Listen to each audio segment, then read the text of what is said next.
atong tunan karon is practice tag advanced math, which is ang imaginary number. So what is I to the power of 87, di ba? So dapat may bawata guys na ang 1/4 is kani nga formula is timanan na to. So 1/4 is equal to 0.25 nya. Kung siya I equals I. So 2/4 or 1/2 is 0.5 natural. So I squared equals negative 1. So 3/4 na tanan. Timanan nimo. So man ansira na to ang I to the power of 87. So ang pag-answer lang ni guys is tanang exponent niya is divide nimo sa 4. So ang 87 i-divide nimo sa 4. So mo equal siya og 21.75. Tag makuha na mong 21.75 mo balik ka dili sa pikas. So tanan mo sa pikas 9.75, di ba? Ang kanang 0.75 bot pasabot na sa I3 or sa negative I. Kung unsa iyang decimal places niya diri, mo makuha ni mo mong answer, di ba? So ang 0.75 guys is nasa negative I. So balik na sad. So nagkuha tag answeran diri sa libro sa Solve 2001 Engineering Problems, Engineering Mathematics pala. So diri sa problem ang pangutana, simplify the expression I to the power of 1997 plus I to the power of 1999 where R is an imaginary number. So send na siya guys, sama sa ang gitudlo to ganiya, gamit na ta sa divide naman pero kung gusto jud mo kuan kay di na pwede ma-solve si calculus kay taas kay exponent manon mo divide tanan. So 1997. So nanati answer pero solve jud nato. 1997 divide mo sa 4. So for 9.25. So diba ang 0.25 is asa siya na siya sa tara 0.25 is I. So matik I. Ang isa is 499.75 which is nasa sa negative I.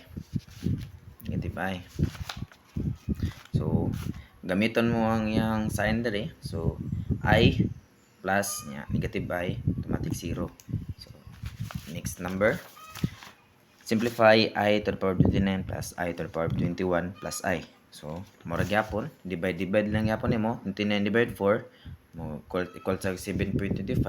Yan 21 divide 4 equals sa 5.25. So kuha na to ang tanan nila, kuha na to ang ilang mga decimal. So ang 25 gyapon which is I. Yan 2 ka 25 I tanan naka I. Ang isa is I rasad. So ang atong makuha mo kan is 1 I plus I. So naka 3I. Next number,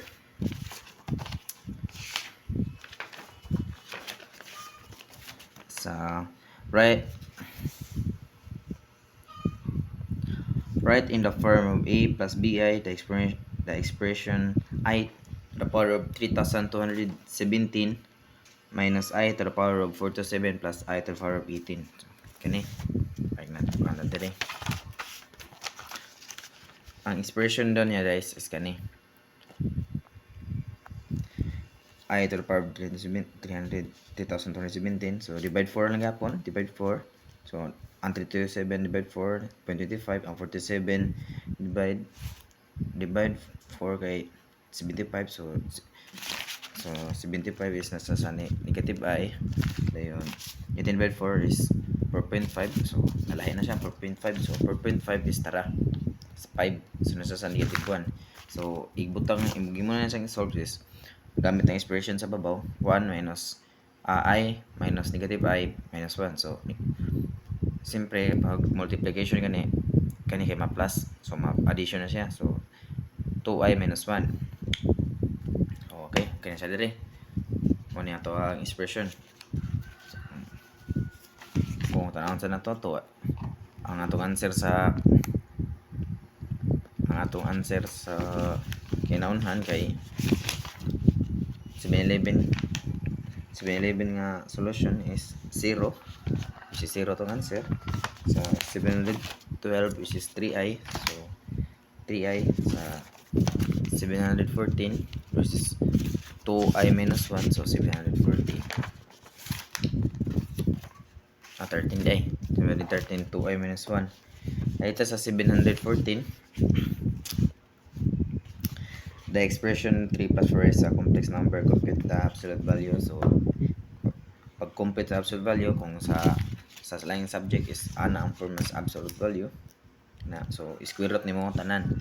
So square root nimo 3 squared plus 4 squared nya i-add, isod sila sa square root sign tapos add. So 714. So tara, so ang atong a is ang 3, tapos ang atong b is 4, so a squared plus b squared, 3 squared plus 4 squared. So naaraman niya sa Pythagorean theorem, di na kaya mag-solve, automatic 5 yung answer.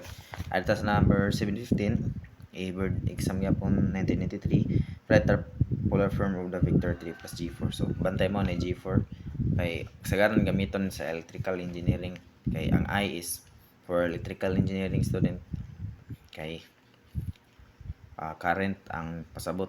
So di man pwede nga mag-ay sa ganito kay maglibog niya ba. So nagbuhat ang mga mathematician na ipa-G na lang. So 3 plus G4. So ang 3 plus 4i o 3 plus G4 is equal ra. So baninta 714. So ano 3 plus 4i or equal sa 3 plus G4. Sigara mag-una dyan ang G4 kay lain kita naon BG, di ba? Kani kay A plus PI. Yala si noun E plus BG, so dapat GB. Still. So ang waton kay waton to is kung ano to ang iyang absolute value, which is 5, kay nibalik ram siya sa 713. So kung ano to ang absolute value is 5. Kung ano na to ang iyang angle. So ang angle formula arctan lang. So kung mo arctan imong ani tan AB. So tan AB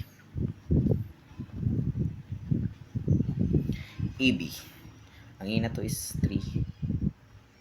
BE pala ni BE ang tan is 4 and 3. So kay mo nang isod sa calcu, so sa calcu diay ato lang i-clear sa nato. So shift tan 4 over 3.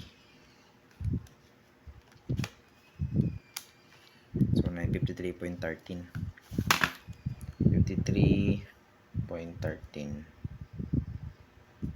may siyang angle.